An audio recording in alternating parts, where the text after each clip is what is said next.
આજ 26/12/2021 મલ્ટીપ્લાયર વિશે એક ખેડૂત પાસેથી આપણે માહિતી મેળવી અને મલ્ટીપ્લાયર વાપરવાથી શું ફાયદા દેખાય છે એને અને કેટલું ઉત્પાદનની અપેક્ષા છે.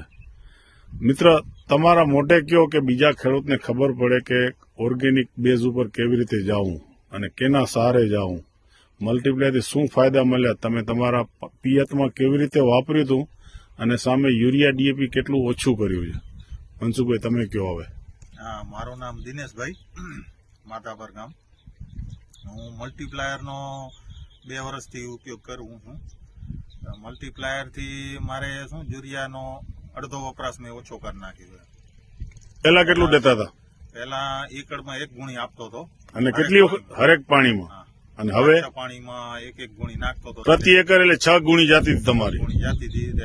આ વર્ષે મને એનામાંથી અડધું કરી નાખ્યું. હમણાં અડધું જ આપું છું. અડધી એકડે પહેલા 1 ગુણ આપતો, હવે એકડે અડધી ગુણ. અને મલ્ટીપ્લાય કેટલું આપો પાણીએ? પાણી એકડમાં હું 500 ગ્રામ આપું.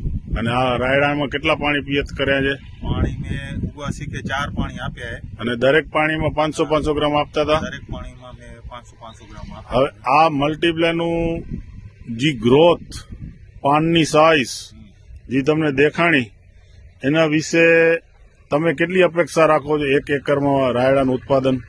1 એકરમાં મને 35 મણ જેવી છે ઈચ્છા છે કે 35 મણ જેવો ઉતારો આવી જશે. રાયડાનું રૂપ તમે જોઈ શકો છો.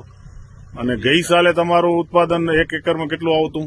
ગઈ સાલે અમારા હર સાલમાં 30 મણ 28-30 મણ 28-30 મણનું ઉત્પાદન આવતું. આ વખતે તમને 35 મણની અપેક્ષા છે? 35 મણની અપેક્ષા છે અને મને છે કે ઉતરશે 35 મણ. અચ્છા, ધન્યવાદ દિનેશભાઈ તમારો. व्हिडिओ आवडल्यास लाईक करा, शेअर करा व सबस्क्राईब करा.